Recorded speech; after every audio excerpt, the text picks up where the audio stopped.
The deep web is one of the most amazing things on earth.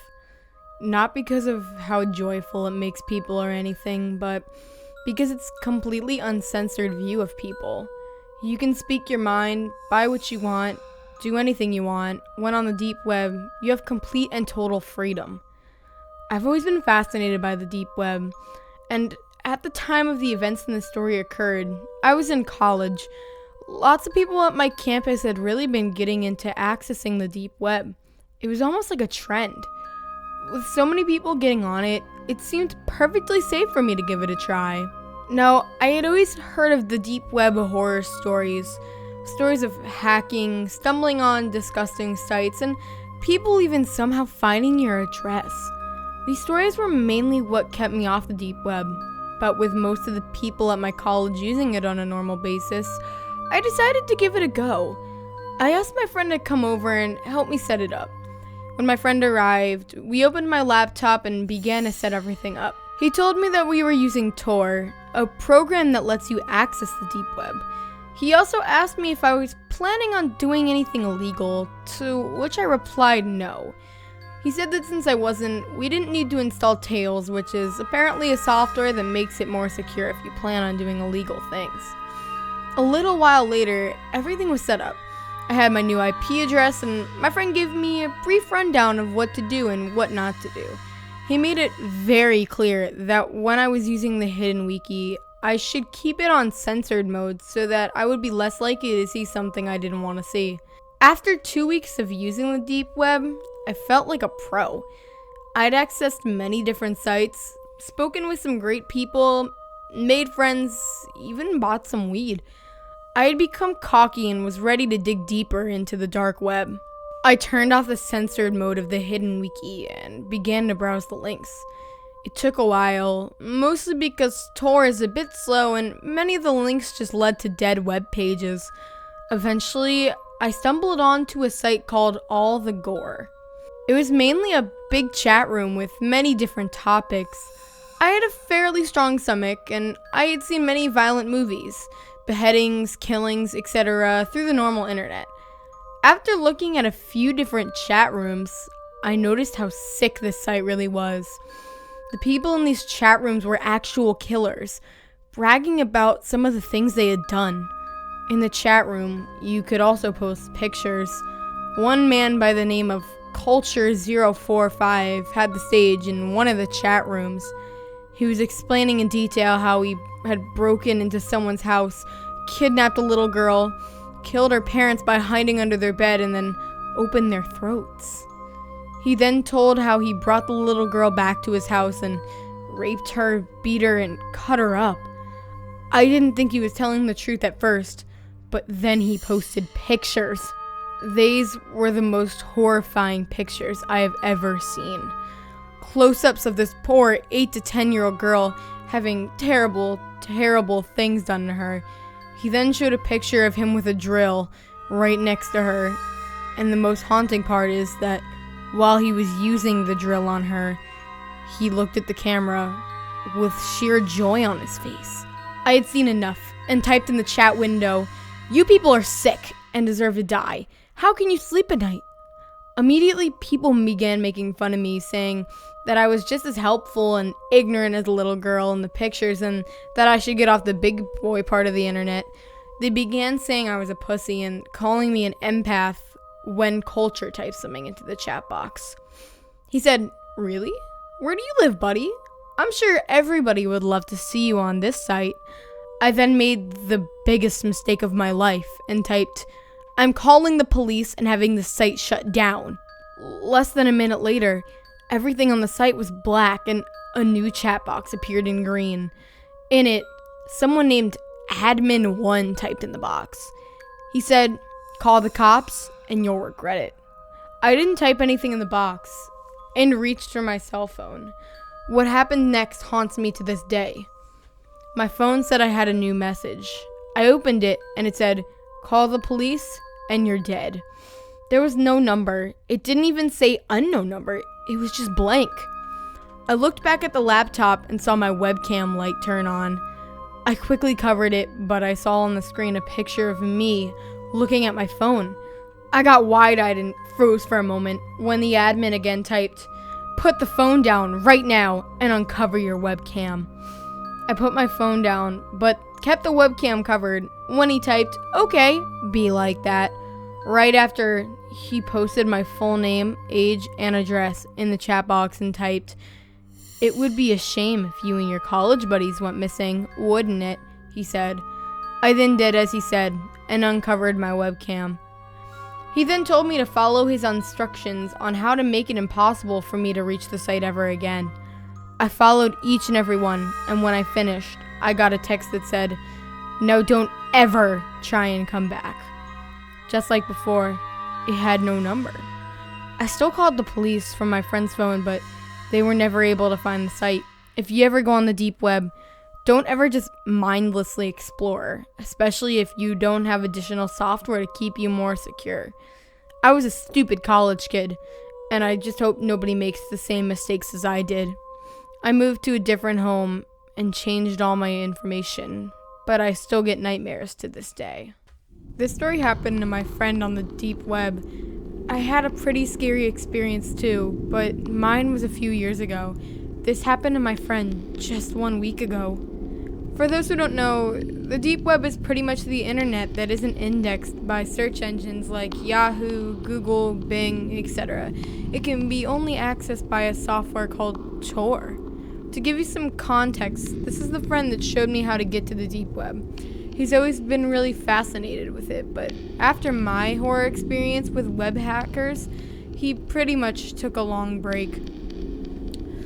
He didn't resume at using the deep web until about a year after my story, but he didn't tell anyone. He would buy stolen Apple products, drugs, etc. After about a week or two, he was buying some cocaine. It wasn't from the seller he normally buys from, though. It was really cheap, so he gave the seller his address and a fake email he used so they could stay in contact until the deal was done. He wasn't too worried. This guy seemed professional, and it was the same procedure for most of his purchases. My friend told him to ship it in a movie case or something so that his mom wouldn't expect to have drugs in. This was probably the biggest mistake. He let the man know he was just a teenager, but my friend isn't the most careful of people. A few days later, my mom walked in the house and handed my friend a movie that he had ordered online. He took it and opened it up, but inside there wasn't any coke, just a piece of folded up paper. He opened it and read, "There has been a problem. Email me for details." At the bottom, the man had left a new email for my friend to contact. My friend got on his email and asked the guy what the problem was. He responded, "Something has happened. If I were to send it to you, it could get traced back to me, and we would both be caught. Meet me at the elementary school at 7. We will just do it in person." School wasn't too far away, so my friend told his mom he was staying the night at my house and headed off to meet the man. He called me and asked if I could be there with him, but I was really busy with my schoolwork, so I said I couldn't. I did tell him to take a knife or something though, just in case things went wrong. He got in the parking lot outside the school and heard a car honking its horn. He saw it was a Jeep, but the plate had been covered up by duct tape, and the windows were tinted very dark. The man got out of his car and gave my friend the drugs, and my friend paid him. It seemed like everything went fine. My friend got in the car and sat there a bit to order and call and tell me everything went fine. He noticed when he had hung up, the man was still there though. Why was he waiting? He didn't think too much of it and drove off. When he got to the first red light, he noticed that the man's car was right behind him. He was starting to get a little nervous, but kept driving. When he reached his neighborhood, the man was still following him, so he decided it would be a bad idea to lead him to his house. He instead turned into the next neighborhood and took a whole bunch of random turns, hoping to lose the man. Eventually, he no longer saw the car, so he pulled the car into his garage and called it a day. That night, he noticed the sound of a car engine. He looked out his window and saw the man's car parked in his driveway. He got wide-eyed and snuck downstairs and peered through the window. Inside the car, the man was smoking a cigarette and talking on the phone, but in the passenger seat, he saw a second man. The second one was a lot more suspicious looking, even more so than the shady drug dealer man. The second one had messed up hair, a trashy shirt, and while it was hard to see, my friend could almost make out a scar from a massive burn on the side of his neck on his face. He kept watching the two men, and until the second man began to look out the window more and more often. Eventually, he was just staring at the window my friend was watching them from. So my friend decided he had enough and was going to call the cops. He didn't care if he would get in trouble at this point, so he moved away from the window and called the police, who told him to grab a weapon or something to defend himself and wait for the police. He had waited for about 5 minutes when he saw a figure quietly come out of his mom's room, who was still sleeping. The man shut the door behind him and noticed my friend had seen him. The figure sprinted towards my friend with what looked like a knife raised in his hand. My friend quietly grabbed a pot from a nearby table and threw it at the figure. It hit him in the face and shattered. The figure screamed and fell to the floor. My friend turned on the lights and saw that he hit him in the face, the man with the burn, and he was rolling on the floor. His face was covered in blood and shards of glass were sticking out. His right eye had tons of blood pouring out, so he must have been hit pretty hard. As the man began to slowly get up, my friend grabbed a kitchen knife and drove it into the man's shoulder. Another scream could be heard by the man. The man began to stumble over to the front door when police sirens could be heard. Both men were caught on sight. My friend's mom had been killed. Her throat had been slit, and she had 23 stab wounds and duct tape covering her mouth. My friend was arrested too for drug possession, and his trial is coming up, but he lost his mom because of it. So I don't think he'll ever be buying drugs off the deep web again. So I decided to visit the deep web, the dark web, whatever the fuck it's called. You know what I'm talking about. The internet's lowest circle of hell. The place where pathologies abound, where pedophiles and drug dealers rub elbows with arms merchants and killers for hire. My purpose? Call it morbid curiosity.